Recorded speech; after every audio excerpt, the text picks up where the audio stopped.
Good afternoon and welcome to Working for You. I am Lesroy Williams. Thank you very much for joining us for our program today. As usual, your company is appreciated from week to week.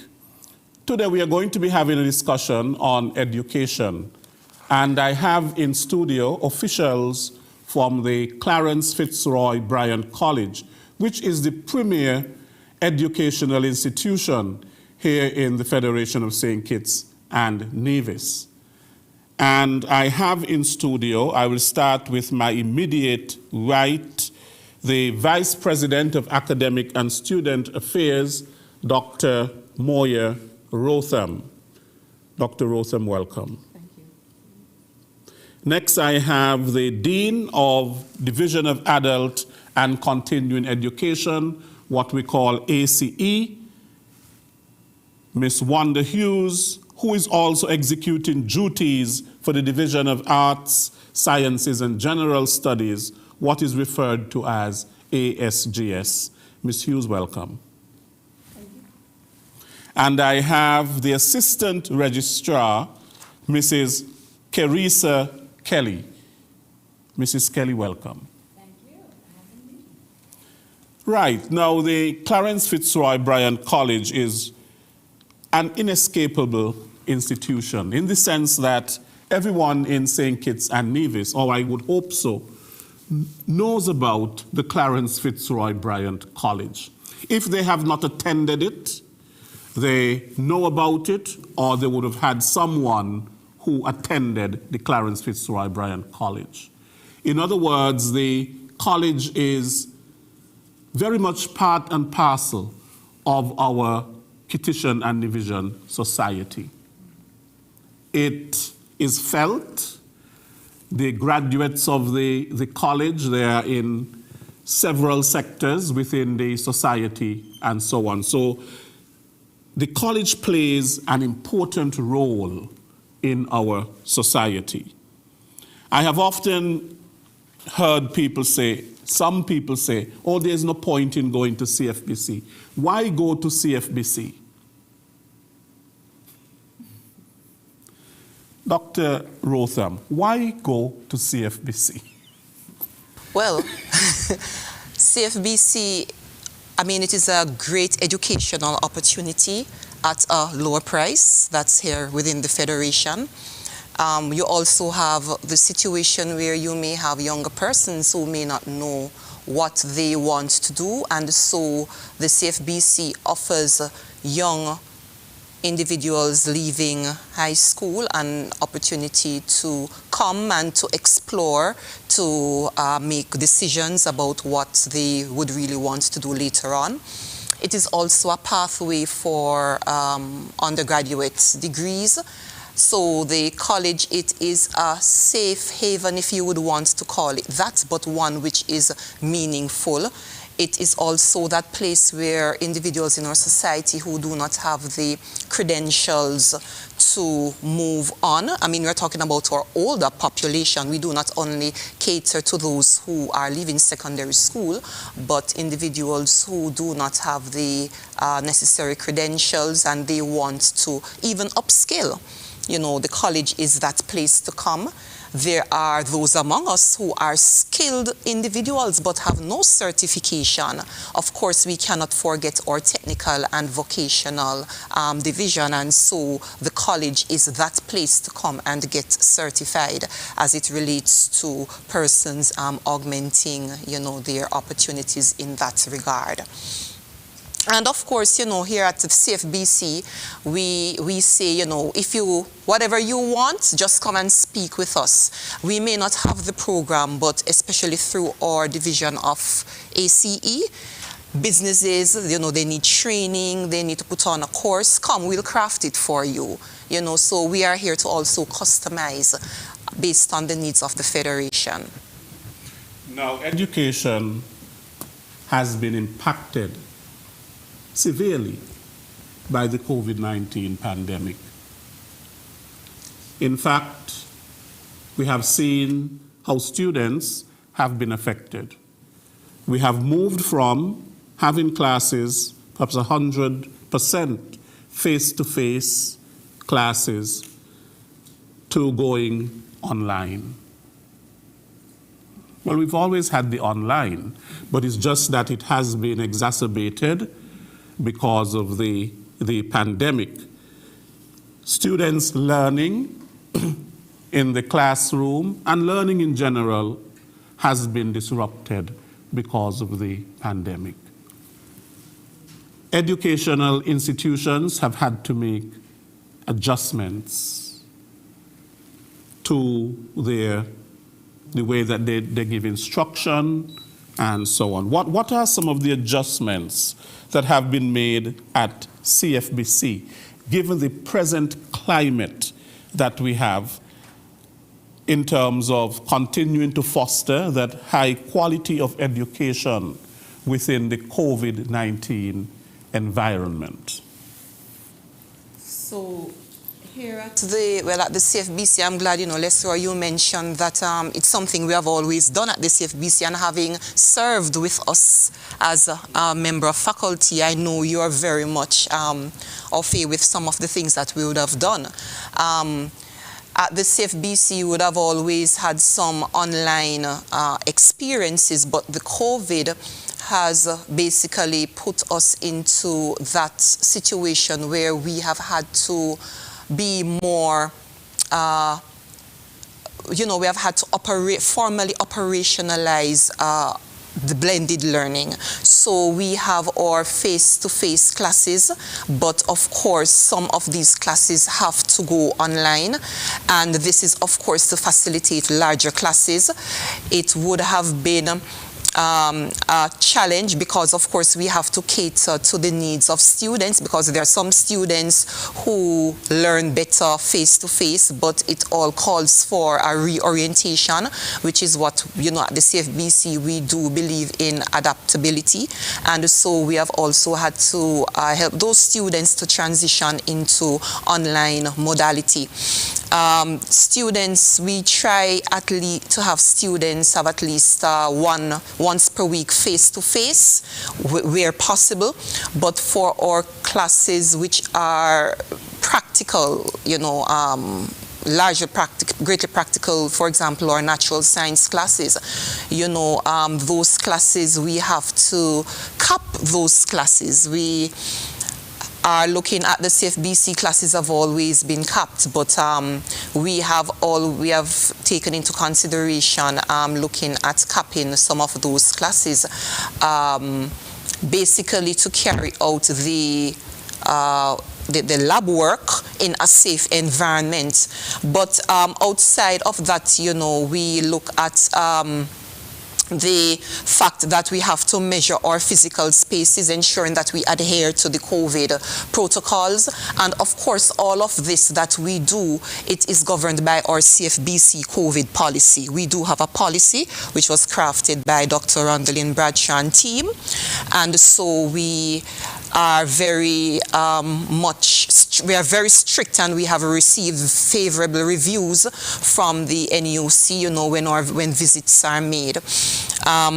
We have to pay attention to the resources that we have, and we are very much in tune with the needs of our faculty and students, and so we have to take into consideration, you know, the safety of our personnel.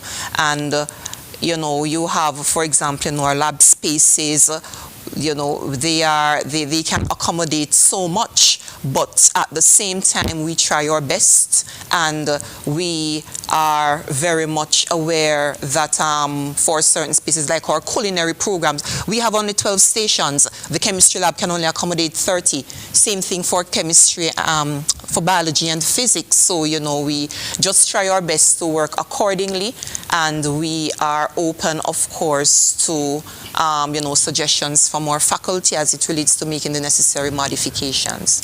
Okay. Dr. Rotham, I will come back to you, but I will move on to Ms. Hughes, who is the Dean of ACE, Adult and Continuing Education. Now, Ms. Hughes, the Division of Adult and Continuing Education caters to persons who would have gone through probably high school, left high school already, and who have a desire to continue their education. I mean, education is something that is ongoing. It really never stops. But what is the importance of the division of adult and continuing education, and who specifically does it cater to?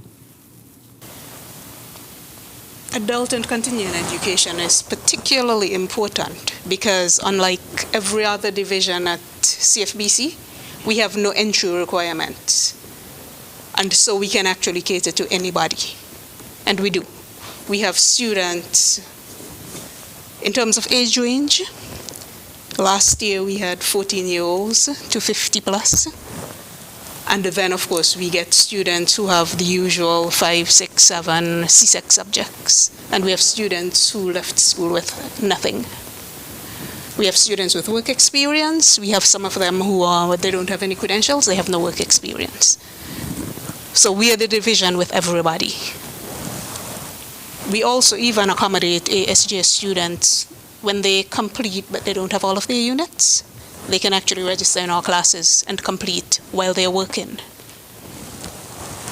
So that's basically the response to that. You know that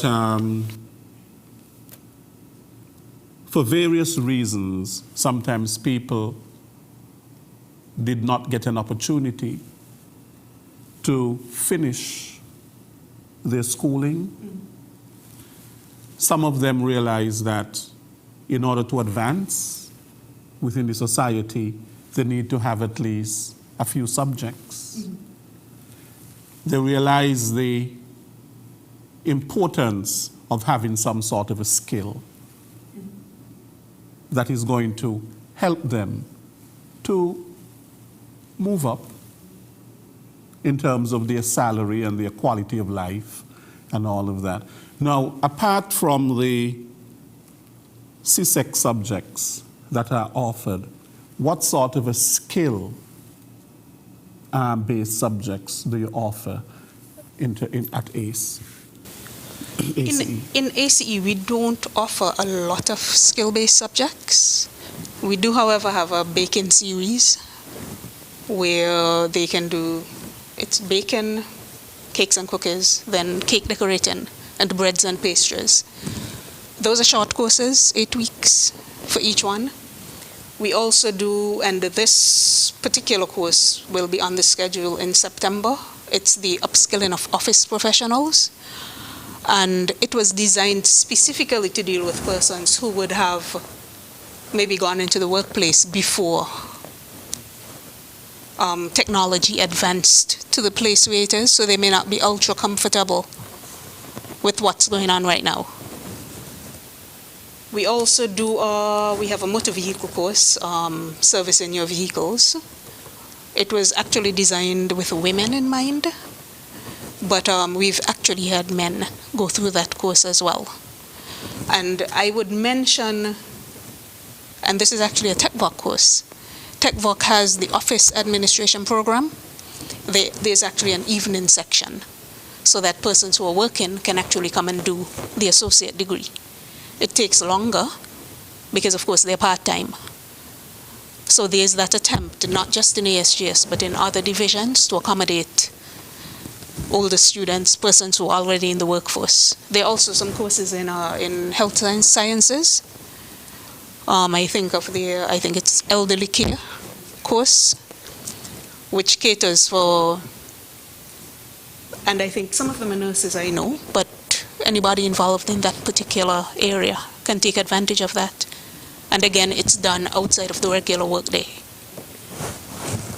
Now, Mrs. Kelly, you are the assistant registrar.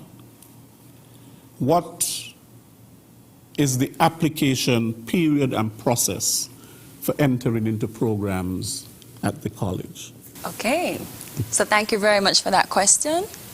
Initially, our application period would have closed off on July 31st. However, because we want to cater to the public and our applicants, we have extended the early application period. So it's going to actually end on August 15th, and then that will be followed by a late application period, which will end August 31st. Now, the process is very, very easy, and in the event that you encounter any challenges, we are here to assist you through the process. You just have to visit the college's website, and that's cfbc.edu.kn. I see Miss Hughes is watching me. But yes, you visit the college's website, you click apply now, and you are directed directly to the online application. Now, I think Miss Hughes, I think I got your hint. If you're applying to ACE and you're having challenges with the online application, then you can come and get a paper application. But this is only available to our ACE applicants. Everybody else, you're expected to do the online application via the college's website. Okay? Right. Ms. Hughes, I'm going to come back to you because you were for quite a while the Dean of the Division of ASGS, and now you're executing duties because ASGS, from what I'm told, a dean has been elected, but that dean is not yet in the position. And so therefore you are executing duties.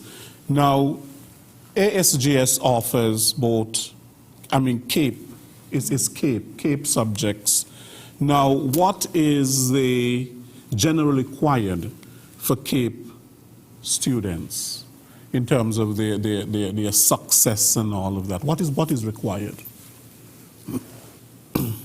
Outside of the usual entry requirement, which would be 5 CSEC subjects, including maths and English, students need to be aware of prerequisites because not each one, I think there are 1 or 2 exceptions, but most of the subjects have a prerequisite or prerequisites. So for instance, for a student doing economics, the prerequisite is mathematics, which of course most persons probably wouldn't expect.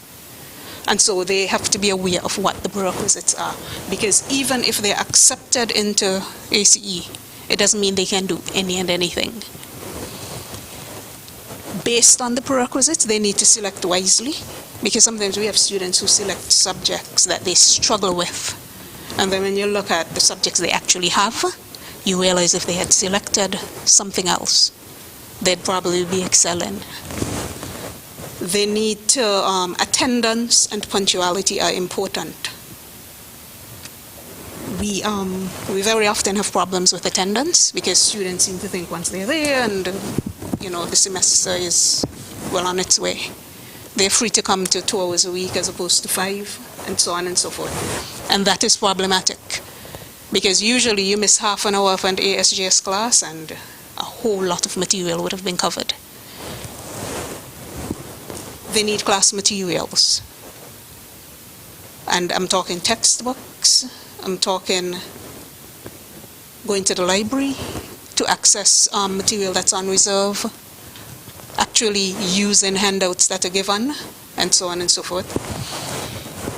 They have to be committed to doing the work that's required for the SBAs. SBAs are important because, of course, they get a minimum of 20% of the final grade, and in some instances, I think in entrepreneurship, it's something like 60% of the final grade, and that's just the SBA. So If you do well on an SBA, you basically walk into an exam knowing you already have, let's say, 18%, 19% of your final grade. And it means even if you don't do as well in the exam, you can still manage to get a good grade. And if you do really well in the exam, it's almost like an automatic grade 1.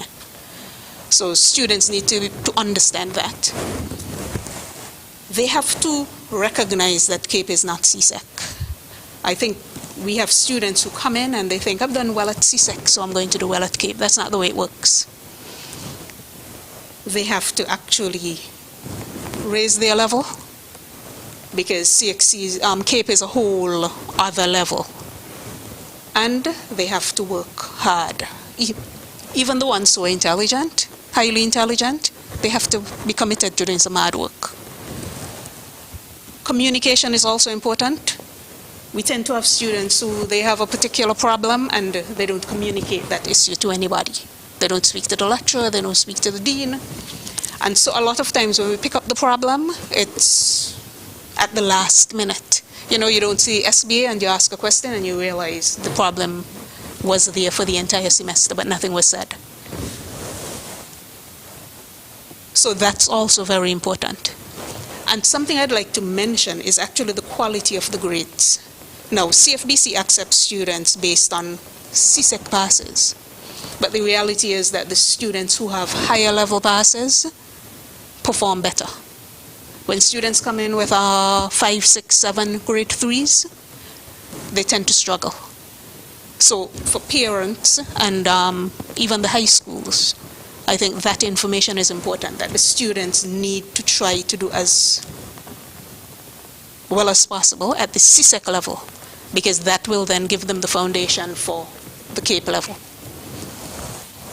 So much of what is happening at the CSEC level determines, to a large degree, what happens when students get into the college. Mm-hmm.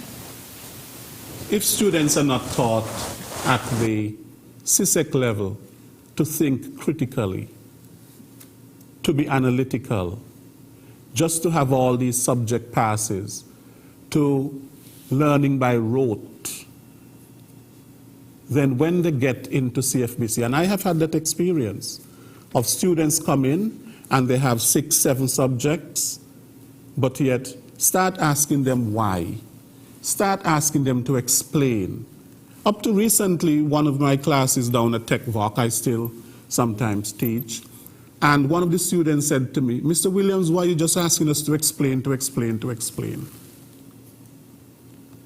Because they have much more difficulty with explaining. It requires critical thinking and higher level skills, really, reasoning skills. So what is being done to help students to transition from the CSEC level, from the high school into the college? What sort of support services are there in terms of how they manage their time, you know, counseling services, study help, all of that sort of thing, to assist them with really integrating into CFBC, because it's a tertiary institution and it requires more, as you correctly said, than the high school. And even if you come in, and you correctly said, with 10 subjects and you think you're bright, being bright is not sufficient. You still have to work hard, because you can have people who are not as bright as you are and yet do better than you are because they work harder than you have worked. I assume that's my question? Yes. Okay, at this point in time, the college is developing a student services department. So we have a director of student services who is Samantha Fox. And in that department, we also have the counselor, Dr. James. And so when students come in, the orientation is actually managed by that department. And that's a very important part of their experience, because it exposes them to all of the different aspects of the college, to what they need to do when and where, and so on and so forth. That office also manages the advisement process. And every student at CFBC is assigned an advisor, well, except the ones in ACE. But all of the full-time students have advisors. And so the advisor will have a list of students. The students know this is my advisor. And so the idea is when anything pops up, they know I could go to look for Miss so-and-so, Miss so-and-so. And I can take my problems there. But the other part of it is that the advisor has a responsibility to meet with those students. So even if the student decides I'm not going to show up, the advisor will find the student. The deans, of course, are also another line of defense. We have an open door policy, so basically you have a student, the student can find you in office. I personally give students my number, and my timelines, and so I get messages, I get calls, and so on and so forth. So they have different avenues for reaching out to somebody if there's an issue. So we do the formal academic advisement, but in addition to that, we as students may have personal issues that are affecting academic performance.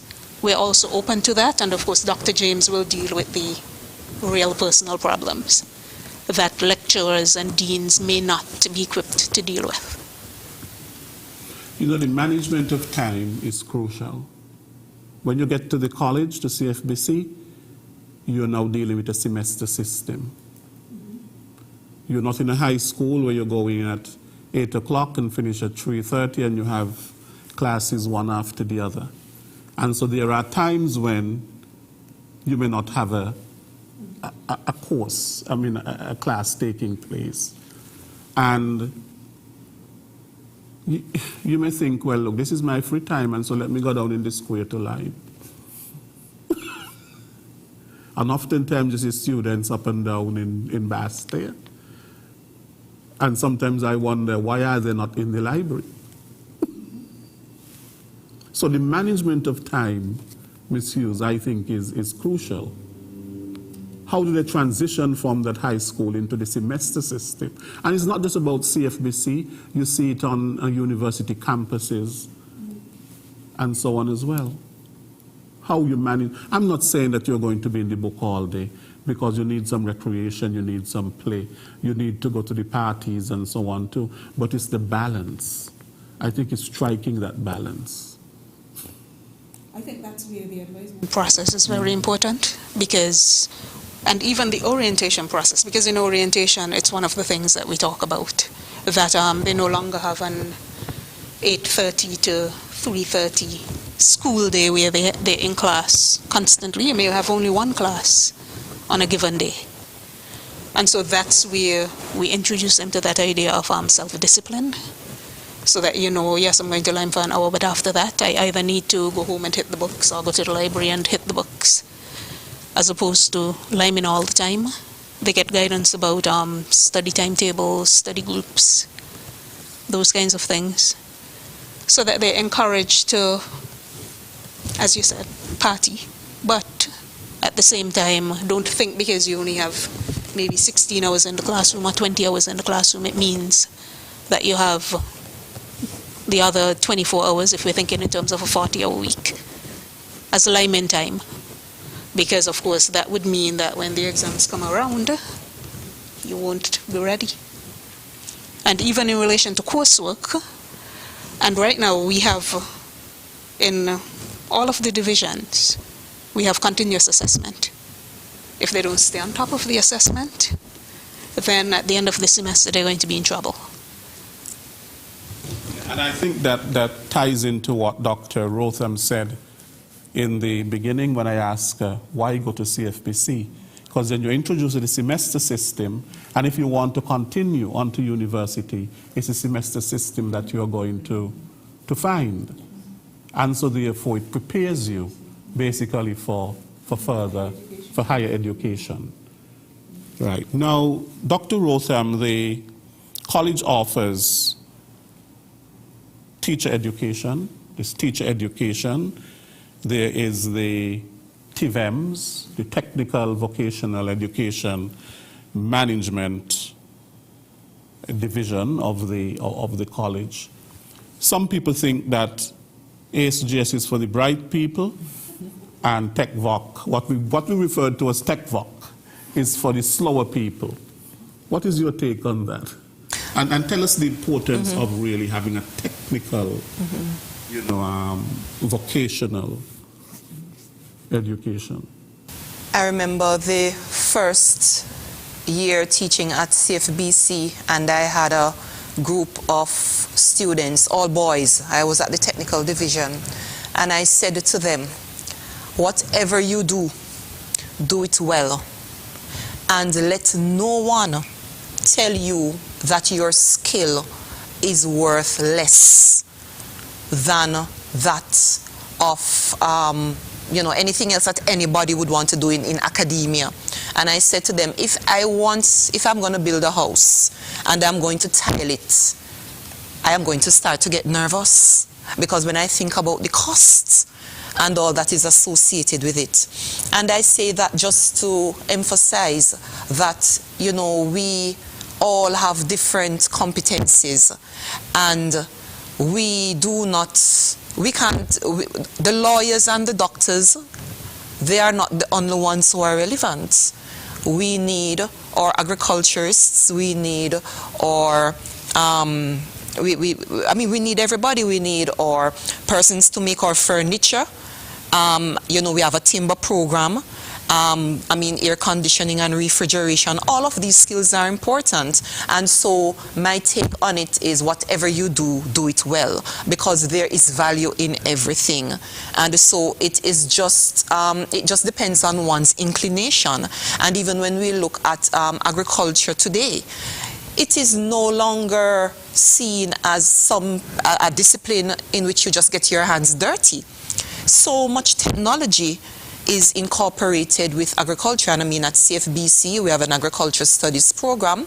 Just the other day, we celebrated the opening of our hydroponic shade houses, and when we look at the value, you're talking about economic diversification, you're talking about that ability to really celebrate different gifts and talents. What if everyone in the world were the same?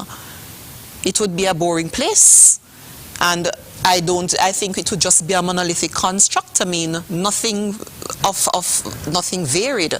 It just can't work. Even if I want to move outside the realm of technical vocational studies and look at our day-to-day jobs, if the garbage collector does not come, what will happen? It's all about, sanitation. Everything is important. So until we start to see each one as being beneficial to the development of our society, then we will get nowhere.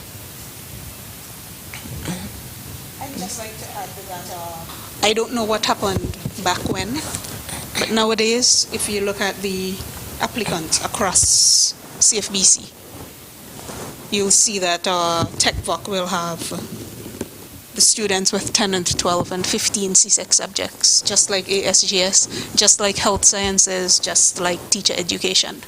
So there's no longer that business of I only have 3 subjects, so I go to TechVoc. That doesn't exist anymore. Right, and really should not have existed in the beginning, in the first place. In the first place. But it is a thinking that was then, but we have evolved. Yes. Hopefully, we are evolving. The students have evolved. Yes, to recognize the importance of technical and vocational education. For example, our society will not advance without those technical skills. We need the carpenters, we need the masons, we need the plumbers, we need the mechanics, And the IT specialists. the IT specialists, Yes. and so on. And these are the people who can make a lot of money. Oh, They can yes. even make more money than the lawyers and the More money. doctors. And let's just speak about, you know, the auto mechanics. I mean, no longer are you just dealing with gas oil, Engine oil, whatever it is. You are looking at computerized components and systems. So these are things persons need to understand. When you look at the field of informatics, you know, robotics, when you look at, you know, our robotics team did so well, you know, on an international level. I mean, that came out of our technical vocational division, you know. And you mentioned agriculture, Dr. Rotham, but the whole business component of agriculture, entrepreneurship, people setting up their own businesses, being self-employed is so important rather than going and just working for somebody. Because sometimes we think we have to go and sit in an office or to have somebody to work for. But we can start our own businesses. We can become the entrepreneurs and we can become the employers. We can employ others rather than just being an employee. So at the college, what is being done in terms of helping young persons, rather than preparing them just to go and work in somebody's office, but giving them a mindset, a business mindset that, look, you can be your own, you can have your own business, you can be your own entrepreneur. What is being done in that regard? Because we have to move away from this thing about going to work for somebody else and help our young people to develop that entrepreneurial spirit, but give them the skills and so on so that they can go out there and start businesses. Miss Hughes. For example, at go ahead. Okay. I actually want to begin with TechVoc. And the reason I'm beginning there is because the TechVoc programs have built-in entrepreneurship, all of those programs, you know, business law, and so on. So those students in particular, when they leave CFB, they very often don't work for anybody. At the CAPE level, the business major is always the largest group. And of course, now there's CAPE entrepreneurship, which is all about, of course, your own business. How you go about setting it up, how you go about being successful, and so on and so forth. And the reality is that off the top of my head, I can think of quite a few ASGS graduates, not just CFB graduates, TechVoc graduates, but also ASGS graduates who have never worked for anybody. Some of them went off to university and they came back and they went straight into their own businesses. So there's that component built in directly in the case of TechVoc, in the case of ASGS, for the business students, it's a major part of what they do. And yes, and Dr. Rotham, you mentioned agriculture. We are seeing today the importance of agriculture. We have to be able to feed ourselves. Food security. The COVID-19 has taught us so much. Are we just sitting down and waiting on these ships to come? We realize what happened at the onset here in St. Kitts and Nevis when we had our first cases.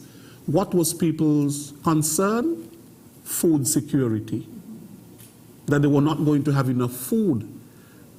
But they were waiting on, of course, we import so much food, especially in terms of our vegetables and the things that we can grow here. We import so much of it. So we have to wait on the ships to come. We are not self-sufficient. And it has driven home the point that agriculture is important. Tourism, yes, but we saw what happened to tourism because of the pandemic. But we have to be able to feed ourselves. And on top of that, the whole business component of it, of agriculture. So, yeah, and as you rightfully said, You know, during the COVID, we really saw the manifestation of all of that. And that is one of the reasons why we really are trying to promote the agricultural studies program. And we are welcoming males and females. Gone are the days when you have professions that are gender specific.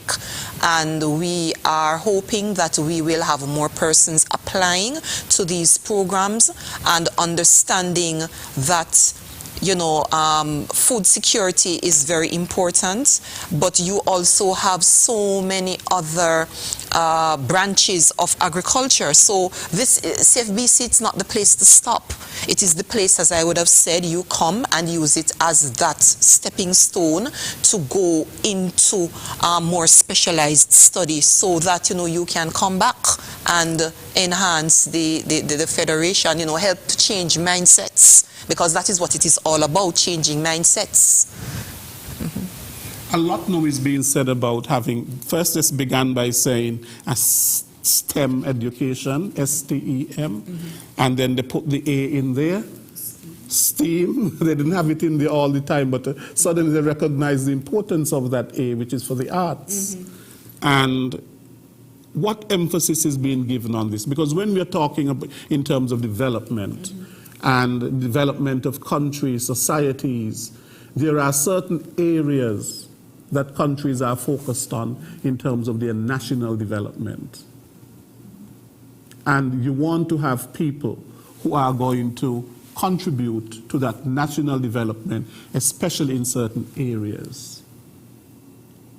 I mean, at CFBC, when we, as you say, STEAM, for the proponents of STEM, I would say STEAM, because of course the arts make us humane. Yes? So at the CFBC, you know, in the various divisions, we do promote, say, you know, our sciences. I'll start with that. In the Division of Health Sciences, we see we have a BSN program, and we have, and the deadline for that is actually the 13th of August. So for persons who are interested, you still have more time. We have that program, we have the nursing enrolled program, and we see where we are even looking at making the sciences relevant, looking at how the sciences can be used to respond to national needs. And we see the execution of the COVID course at CFBC that would have yielded, you know, persons really came in and they learned much in order to help to combat the COVID situation here. Ms. Hughes would have mentioned the elderly course. We look in the division as, again, we're going back to TVEMS, the agriculture. That, again, it's science, so it's very important. Within the division of ASGS, we, even amid COVID, we are not saying to individuals we are reducing numbers or anything. Our labs do have spaces that there are space restrictions. And so one of the things we realized, one thing that happened last year, students came in during October, and when we asked them why come in so late, they did not realize that the CFBC was making allowances for students to enter without CSEC passes, because that's what we are doing. We are using the subject students would have sat just to know, okay, I did this at CSEC. We are not waiting on the passes. And so once students have studied natural sciences at the CSEC level, they are welcomed at the CFBC, or lab spaces, they are limited. And so what we are saying, first come, first served, meaning we want you to come in early, because the earlier you come in, the more you get. When you come in October, you have missed weeks of classes, and that puts you at a disadvantage. When you come in earlier, you are able to better understand, is this where I want to go, or am I doing the sciences because of my friends? You know, so we are trying to encourage persons to do the sciences, but also math, because many times persons don't want to do math. But once you're doing your sciences, you also have to remember the relevance of the math. And of course, the arts.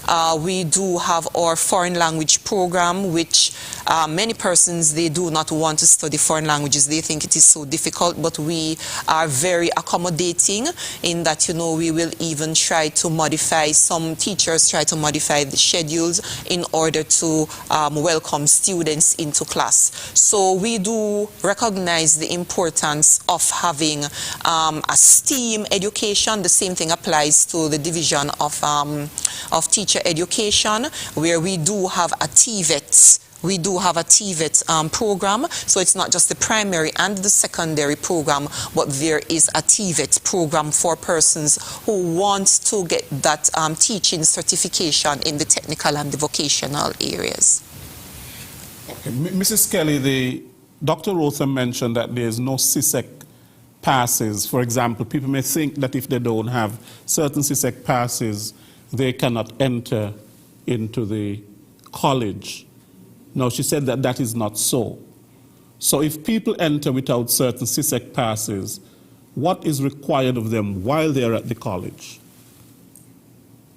Okay, so to enter into the college this year, we are actually using the timetable, the CSEC timetable. So to maintain the integrity and the quality of our program, we want to make sure that you would have at least attempted the subjects that are required for the particular program of interest. So that pertains to our full-time courses, not our franchise programs. As it relates to our franchise programs, you'll have to meet the requirements. So if you're interested in applying to teach education, that's franchise from UE, or you're interested in applying to the Bachelor of Science in Nursing, you'll have to have the entry requirements at the point of entry. Now, for our technical applicants, the students who are applying to TVEMs, you are going to have to go through an interview process. So the faculty will screen the students to ensure, you know, that is really the area that they're interested in, and to ensure that, you know, you are suitable for the program, for the specific program. And then we'll offer you a provisional acceptance to the college. So when I say provisional, it just means that you are given a chance to enter into CFBC to pursue your area of interest, you know, on the terms or on the conditions that we're giving you, that you will pass the subjects and you will qualify for that program.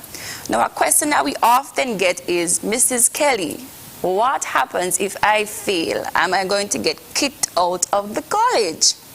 Certainly not. Remember, we would have spoken about our adult and continuing education. What happens is that if a student is unsuccessful, you know, in obtaining a pass, we would direct you to ACE where you can pursue the subject. And we have support systems in place. So we are not going to kick you out of the college. We welcome all students, and we're giving you a chance to pursue your dream. And if it is that you're falling short in any way, then we have a safety net in ACE where it is that you can pursue the particular subjects. The only thing is that before you graduate, you must meet all the entry requirements. Now, the college offers other programs. It has other partnerships. I know that there are UE programs. Could you tell us a little bit about that, Dr. Rotham? Well, we do have, as you say, some partnerships. Mrs. Kelly mentioned our franchise programs with the University of the West Indies. So we have the Bachelor of Science in Nursing with UE Mona. We have the associate degree in teacher education with Cave Hill, and also the postgraduate teacher diploma. So those are franchise programs we have with the UE. We also have some arrangements with other universities. For example, University of the Virgin Islands, where our students, they go, and in terms of their tuition, they do not pay anything more than what the Virgin Islanders would pay. And of course, when it comes on to students who, in terms of course mapping, there is that availability where students can get credits for courses, and of course, credits equal money. So there is that opportunity, and we also have relationships with University of Nova Scotia. Right now we have 4 students who have earned scholarships who will be going on to study at Nova Scotia in Canada. We have, others, but, these are the ones that are the most visible at the moment. You have right. a level 1 UE course as well. Level 1 UE? Yes, we have that relationship. It's the memorandum of understanding is currently being upgraded. So at this point in time, we don't have an incoming class, but it actually allows students with CAPE certification or traditional A levels, as well as associate degrees, to enter, to do the first year of study at CFBC, which of course means significant savings, because it means they're not traveling, they don't have to pay for accommodation, they can live at home, their parents feed them, and so on and so forth. And this was separate and apart from the UE Open Campus? Yes, it is. In fact, we don't do any of the programs that they have at the Open Campus. So there's really no competition. We work with them as opposed to competing against them. Now, Ms. Kelly, how do DPED students apply to CFBC? Well, unfortunately, the deadline for DPED has passed, but I do have some good news for you. No fear. What happened is that I've had discussions with UE, so we are going to do a late application process, but it has to be completed by the end of this week. So if it is that you're interested, I'm going to ask that you give us a call or that you send us an email, and I will send you the paper application and the list of documents that are required. And to expedite the process, we, as in CFBC, you will submit them to us, and then we would forward them to UE for you. But the process has to be completed by the end of this week. On a regular basis, though, just for information, if you're interested in applying for the DPED program, you apply directly to UE. So that's UE K-Field campus. You will apply directly to them, and then you will submit your supporting documents to them. There is also the option of you submitting your supporting documents to CFBC, so that we can forward it for you as well. But if you're interested, get your application in by the end of this week. Okay, the teacher education program, to build on that, because the DPED is teacher education, basically. The teacher education program, to enter that program, what is required to do a particular area of specialization? What is required? Okay, so in addition to the diploma in education, we do have 3 as well. I will say 3, but it's really 4 associate degrees in that you can do early childhood, primary education, secondary regular, and then secondary TVET. Okay, so I'll go first with the early childhood and the primary. If you're pursuing those, if you desire to pursue those, you need to have at least 5 subjects. These 5 subjects must include English, mathematics, a science subject, and then a social science, so either history, social studies, or geography.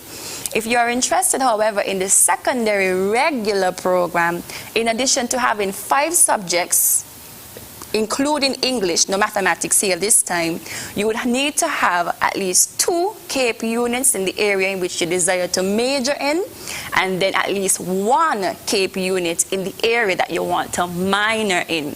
So for example, if it is that you would desire to major in social studies, you would need to have 2 CAPE units in sociology, and then 1 unit in the area that you want to minor in.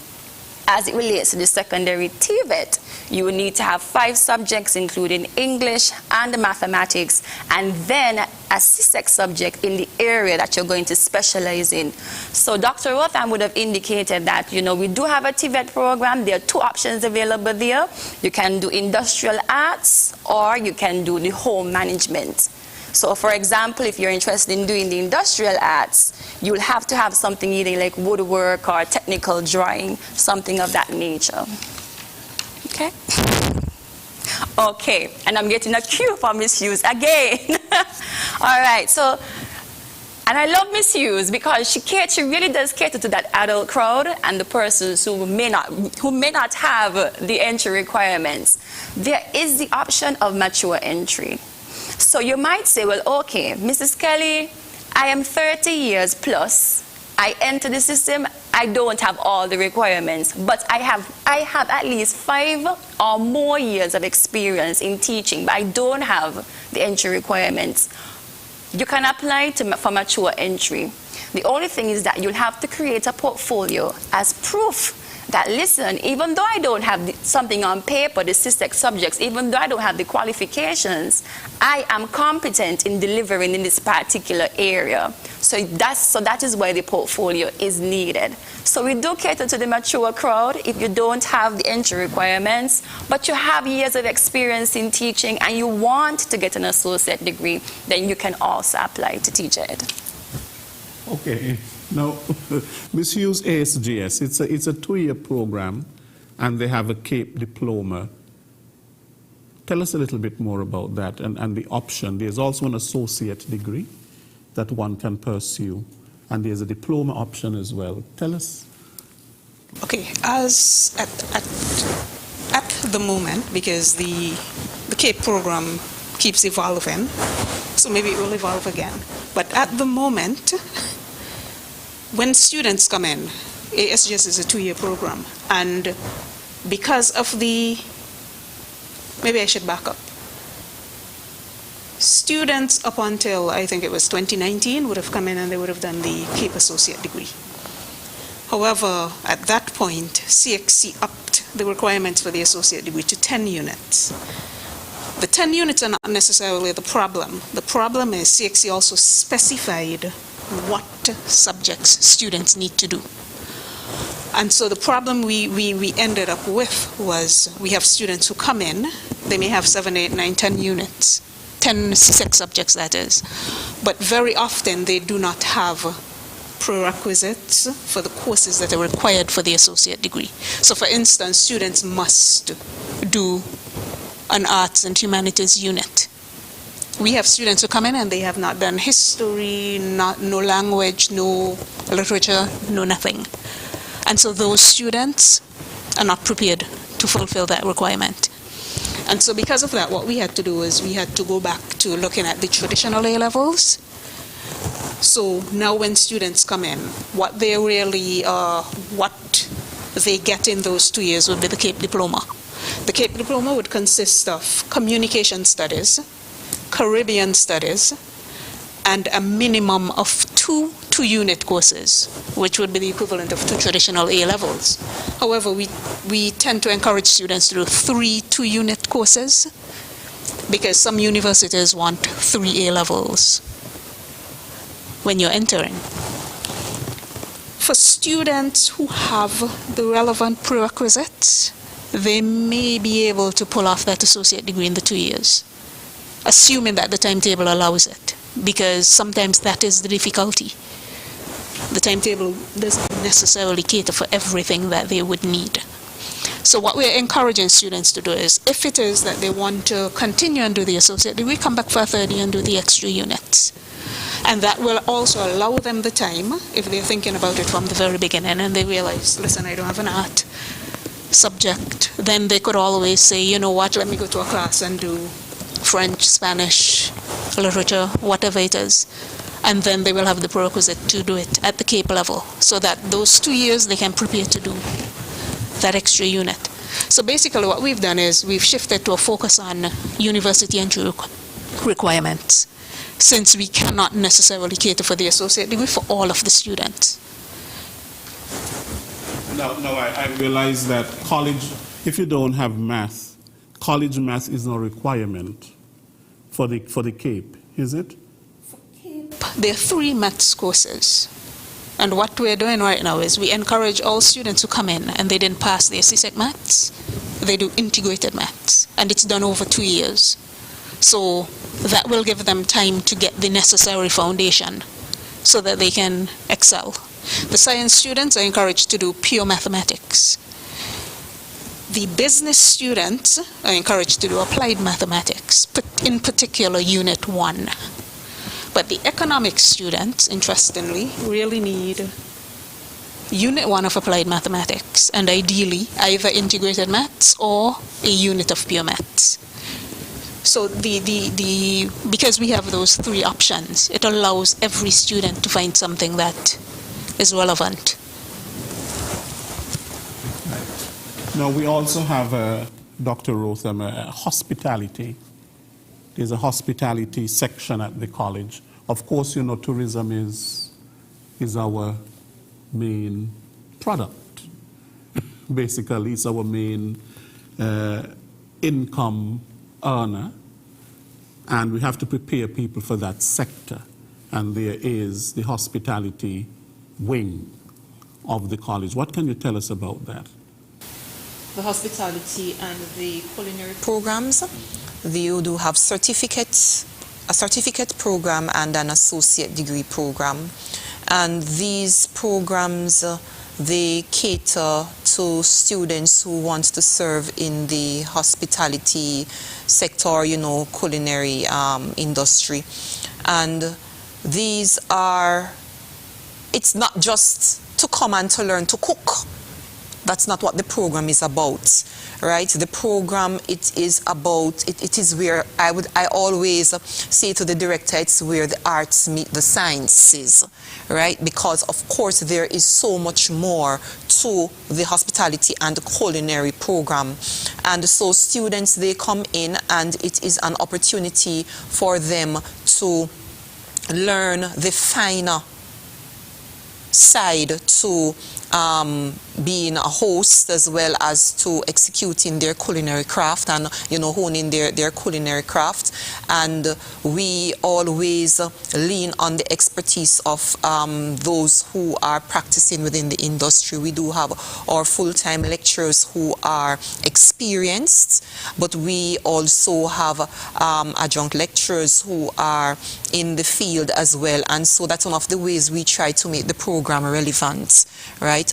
It's not just about coming and learning about, you know, how to follow a particular recipe or how to make a bed, or, you know, it is much more than that. And so the expertise of our faculty, it really caters to building the knowledge and the skills that are relevant, just to make sure that our students remain current with what is going on a regional and on an international level. Now, the important certification is extremely important, especially if we're talking about regional integration. And if you can't find a job in St. Kitts or Nevis, you can go to Trinidad, you can go to Jamaica, and to be able to work. In terms of those hospitality and those technical courses and so on, what is being done in terms of to make sure that people are certified and that when they go elsewhere, that will be recognized? Right now at the CFBC, that's one of the areas that we are very much looking at developing, ensuring that we do not just offer CFBC certification. We have been talking about trying to see how we can ensure that our graduates, that when they leave, that they have, you know, whether it's national vocational qualifications or Caribbean vocational qualifications, but that's also a dialogue we need to have with the TVET Council.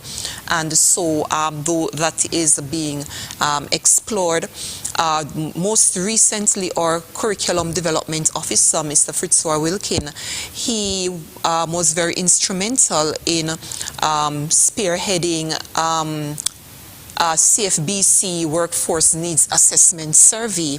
And what that was, it was basically to gather information that is current, information that is relevant, that basically try to see how CFBC could better prepare to participate and participate on that kind of, that level. We basically wanted to see how we could better participate in building social, educational, economic, workforce relationships. And this survey would have gone out to entities within the societies like SKSPA, Chamber of Industry and Commerce, Architects Association, Small Business Development, Small Entrepreneurial Development Unit. So we are very much concerned about CFBC being relevant, and so this is just one thing that we are trying to, because we are also looking at how we can review some of our programs, especially in the technical and vocational areas. Okay, because that is important in terms of people moving and having their qualifications actually recognized. Yes. Extremely important, especially we're talking in terms of regional integration. Yes. We're speaking in terms of the CSME and things like that. Now, I know that the Barbados Community College, there are some programs that are linked to other programs or other colleges, like the Office Administration and Management. They're linked to the Barbados Community College. So that program, that certificate that they get is part CFBC and part Barbados Community College. Yes, and even with you spoke about, the culinary and the hospitality program, there's also that opportunity for students to move on to UE to complete a first degree in that area. And of course, our relationship with Nova Scotia Community College, as I would have said to you, 2 out of the 4 students, they will be going on to pursue scholarships in those areas. Now, the hospitality program, is it synchronized with what the Caribbean Tourism Organization requires? Yes, it is. It Actually follows the curriculum for that particular organization. Yes. Okay. Right. Okay, suppose I'm in one program at the college and I want to transfer to another program. Because that happens, sometimes I enter a program and for some reason I recognize this program is not for me. And I want to transfer to another program. What do I have to do? There is a request form, a transfer request form that the students have to complete. But it is highly recommended that before you make your decision to transfer, that you have a conversation with your academic advisor or your dean or at least the counselor, so that you can get some career guidance and ensure that you're making the right decision. So students will complete a program transfer form, we process that form, or the request rather, and then they get approval to move into the new program of interest. Okay. Now I want us to go to the phone lines. I'm looking for the numbers to call, and I don't see them here. Publicly said that.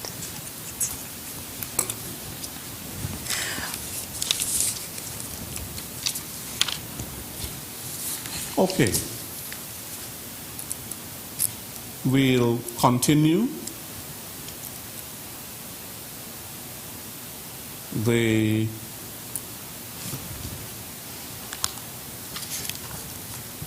How do students or prospective students wanting to enter the college, where can they go to get information? Our CFBC website is furnished with information, so you can visit the college's website, that's cfbc.edu.kn. Additionally, at some high schools, we have an application guide. So sometimes you might be curious as to what are the entry requirements for a particular program. You can have a conversation with your counselor. Well, schools are closed. Okay, so schools are closed. So you can come to the CFBC website to get information. But if you have the personal contact information for your school's counselor, you can also have a conversation with your school, with your school's counselor. You can also call the college and you can speak to any of our officers. You can call 465-2856, and we are here to assist you. We are here to help you go through the process. Okay. Do you have, for example, sessions with the schools? This question is directed like a fair or something where, you know, students can come and they can ask questions, they can, you know, look at in terms of what career would I like to pursue and things like that. We normally partner with the guidance counselors at the high schools, and we are normally invited to career fairs. But with COVID, you know, these sessions could not be held. During the second form period, when the students are also about to select their subjects, we are also invited to make a presentation to both the students and the parents. And then what happens as well, just to ensure that we are giving our applicants the relevant support, the counselor, who is a part of our Department of Student Services, he also facilitates and hosts a pre-orientation session that, you know, gives the applicants an idea of all the programs that we are offering. He does a career assessment with them just to ensure that, okay, we are on the right path. We are selecting the subject that really will get me or will assist me in whatever career I'm interested in pursuing. Now we are going to go to the phone lines, and the numbers to call are 465-2555. That's 465-2555. The overseas number is 1-718-577-2916. That is 1-718-577-2916. And the cell number, local cell number, 665-7218. We welcome your calls.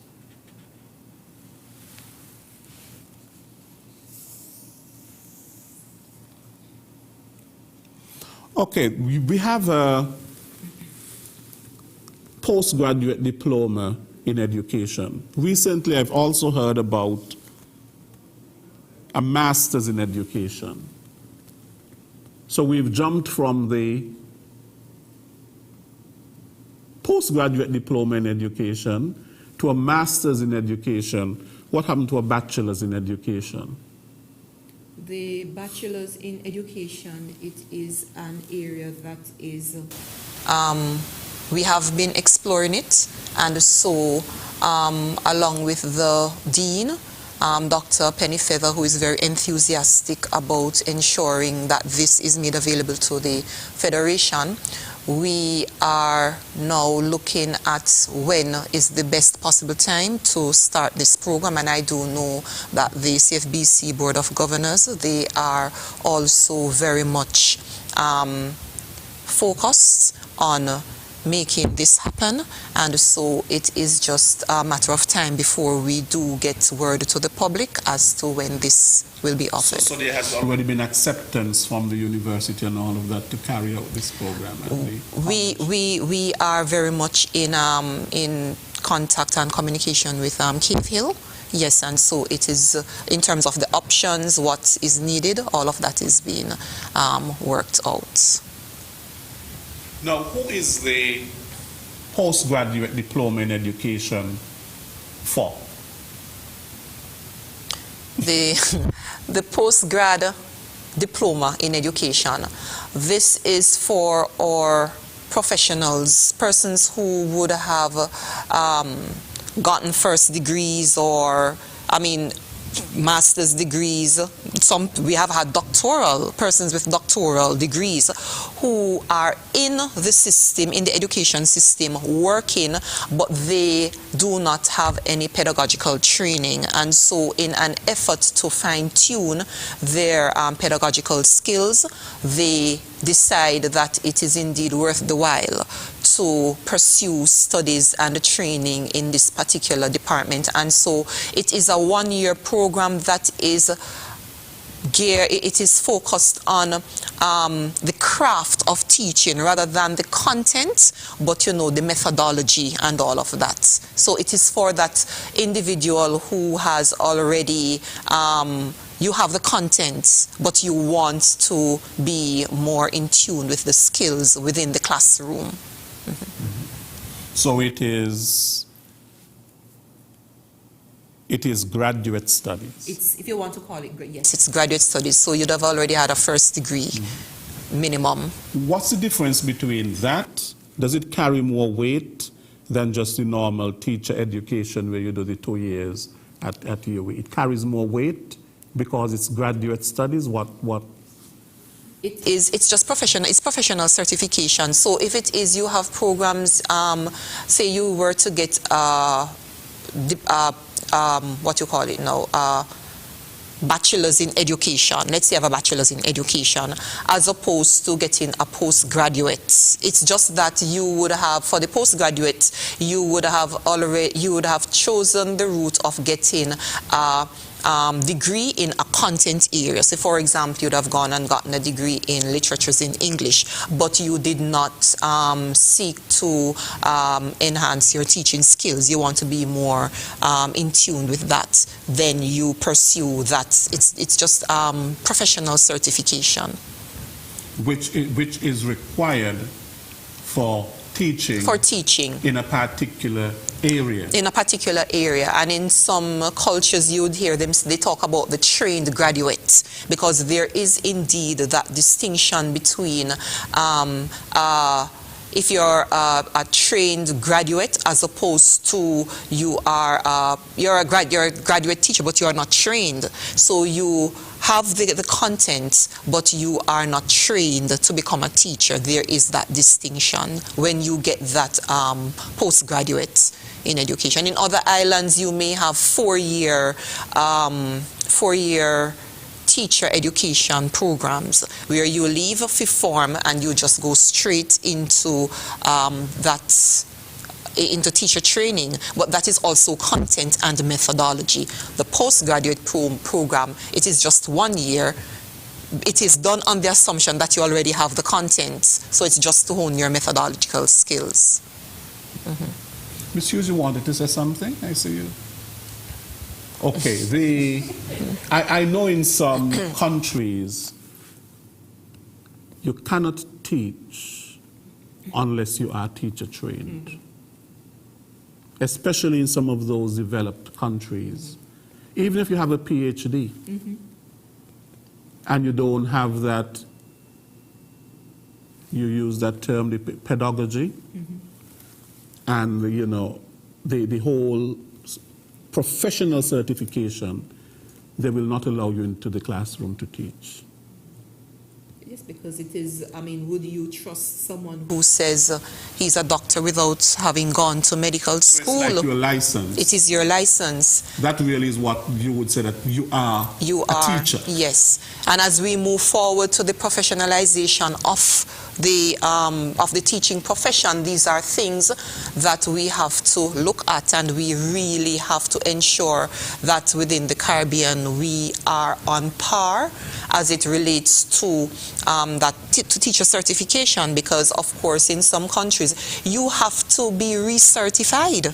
Just as being a doctor, you know, you have to be recertified in some countries. I mean, we can't expect the knowledge of yesterday to do for today.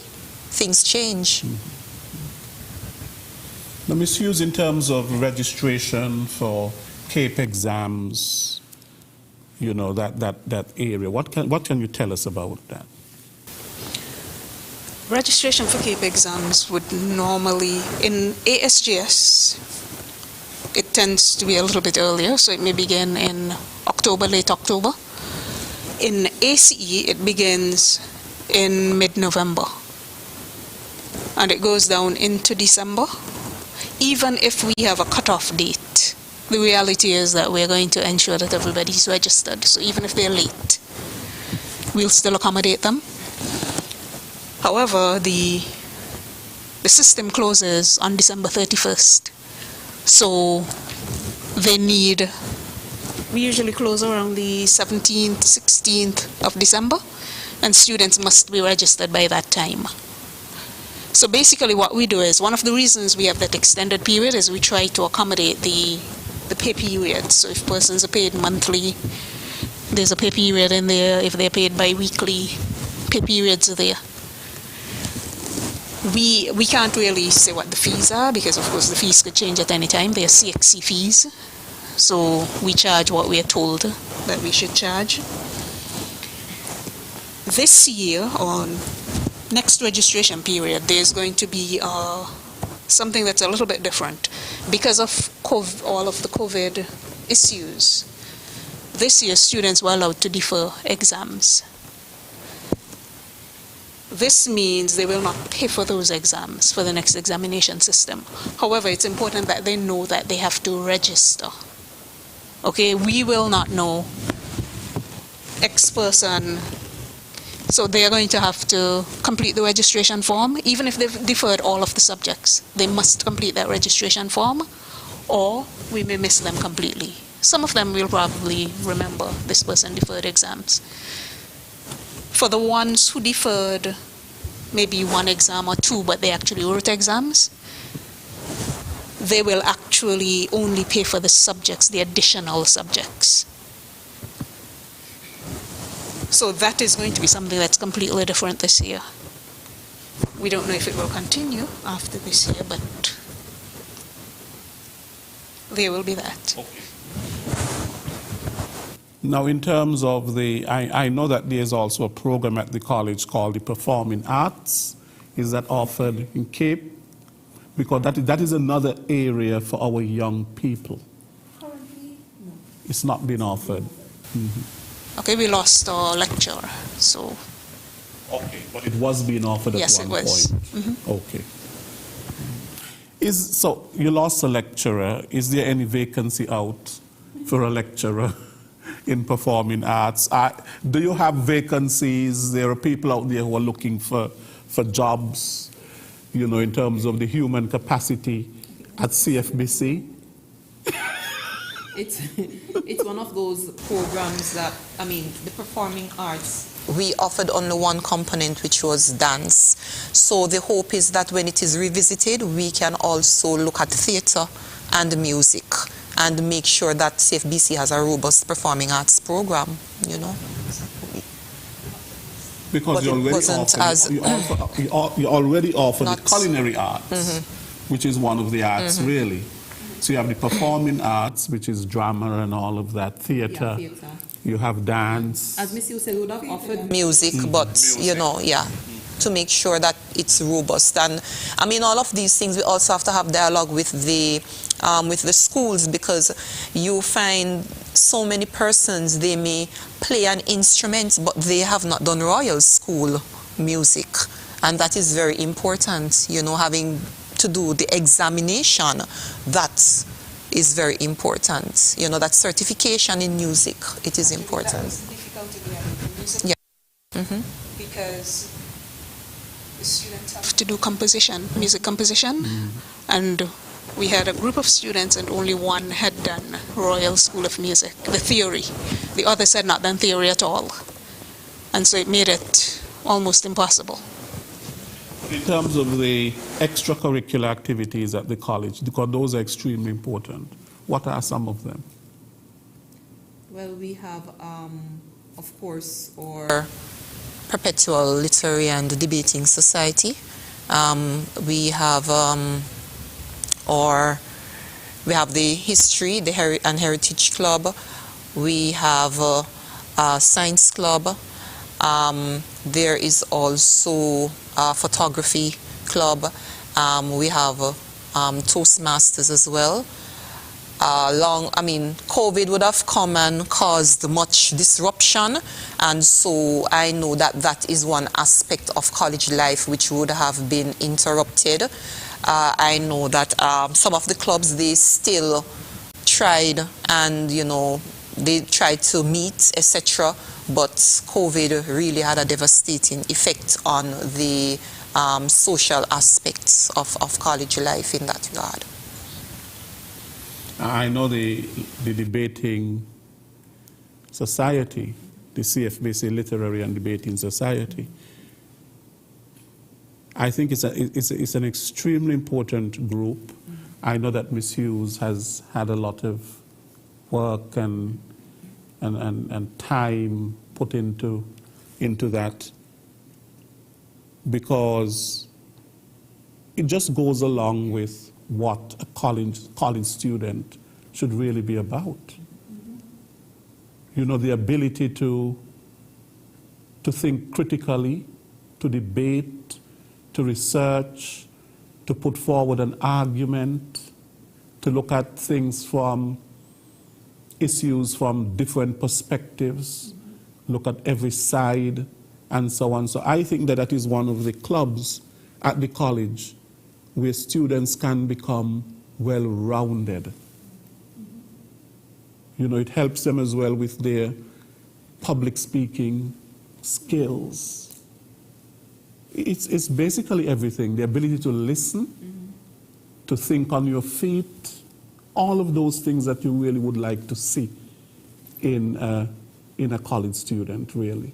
Ms. Hughes, I think... It's also a club that allowed for developing regional networks because of the Leeward Islands debating competition. Right. And so, from my experience of dealing with that club, I can tell you that the students actually developed networks so that, 5 years later, they will be telling you somebody said hello and it's some debater from Antigua from 5 years previously, but they've maintained that relationship. A lot of employers, and if we are preparing students for the work, a lot of employers, what they're looking, you may have the subjects, that's fine, but employers are looking for people who are able to communicate well.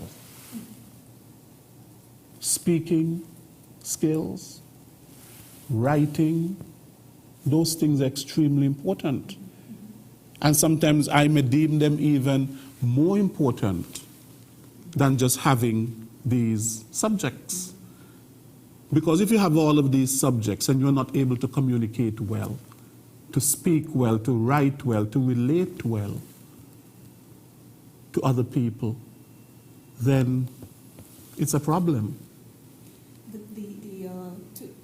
Just to illustrate what you're talking about, there was one employer who indicated that the applicants came, they all had the same certification, all of them had done well, and so they actually looked at the extracurricular. And the decision was made based on who had been involved in that. But extracurricular activities are also important when it comes to university applications, because universities also look at that in determining which, especially in competitive programs, when they're determining which students they're going to accept, they look at extracurricular activities. Because you want somebody who is not just heady, but you want somebody who is well-rounded, a well-rounded individual. And that is what I think CFBC must be producing. Students who are well-rounded.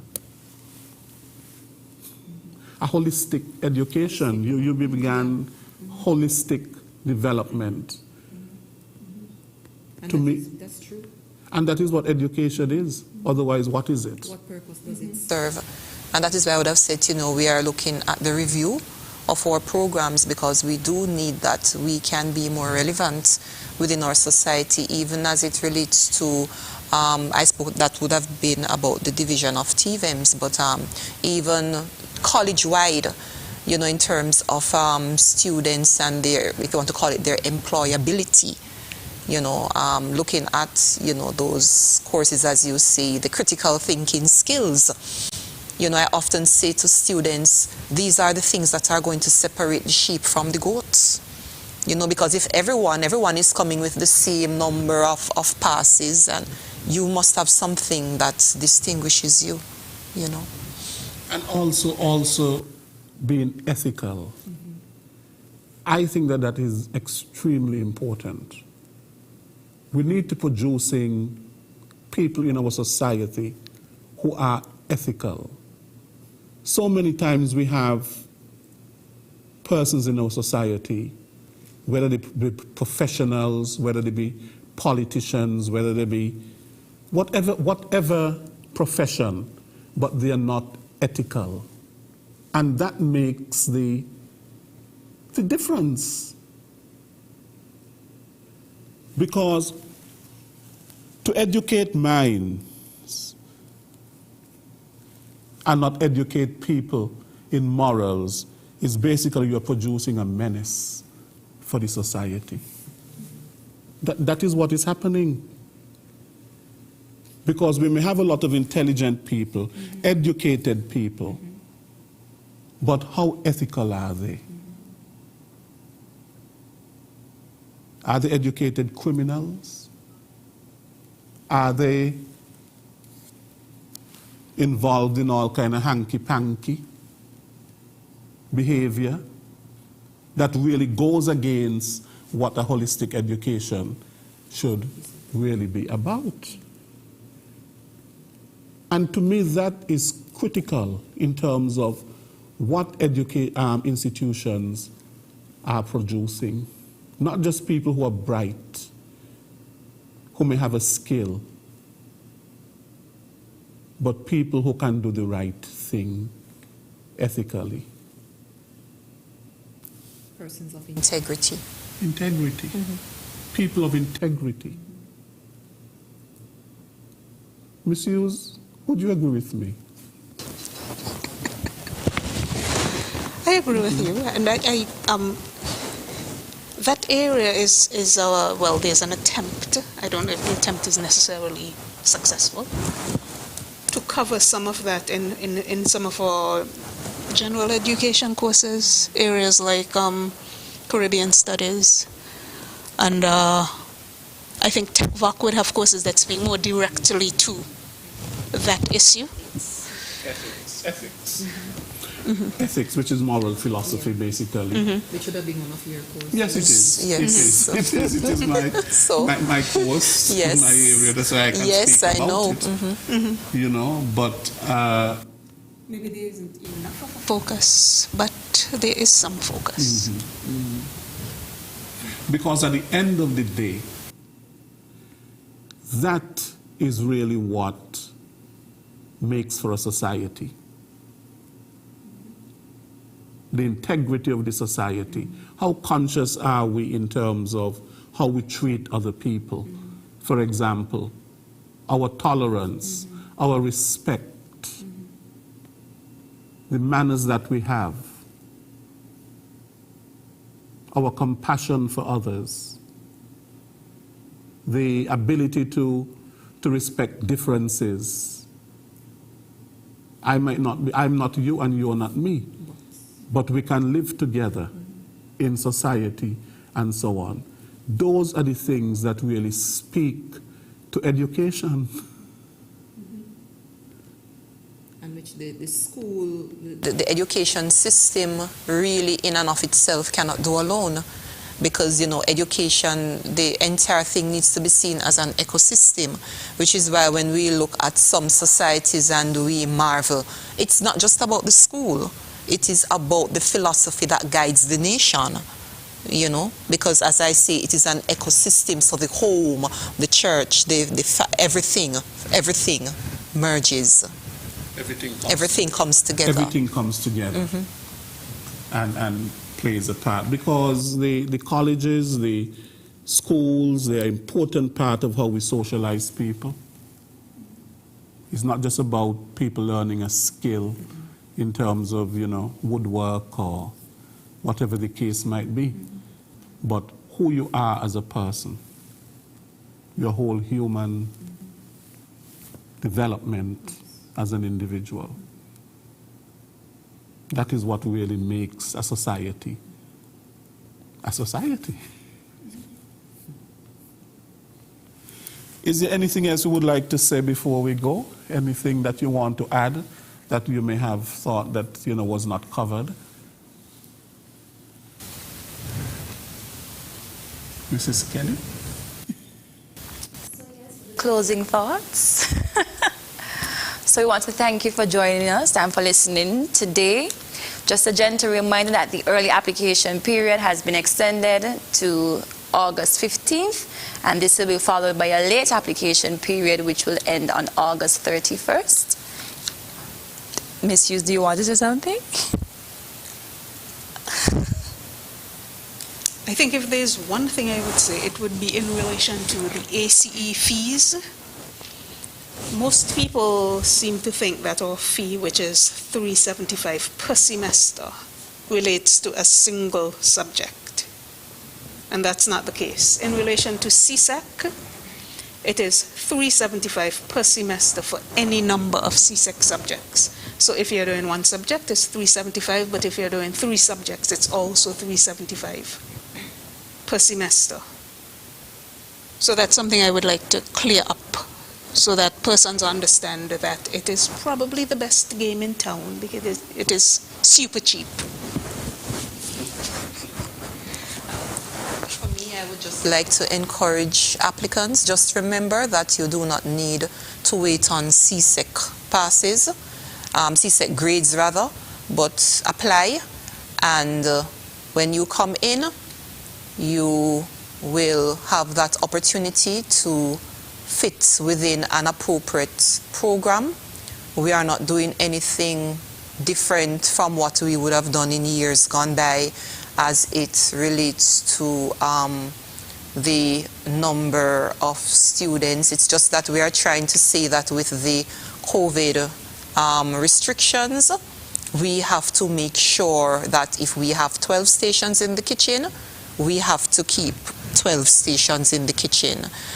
For our labs, we have 30 spaces. We have to maintain that because we do not want to violate COVID policies, and we want to ensure that everyone studies within a safe environment. So the numbers, that's on average what our numbers would be on a yearly basis for students who access the natural science programs anyway. So it isn't anything, nothing new. We are just saying to you, come and let us have a dialogue.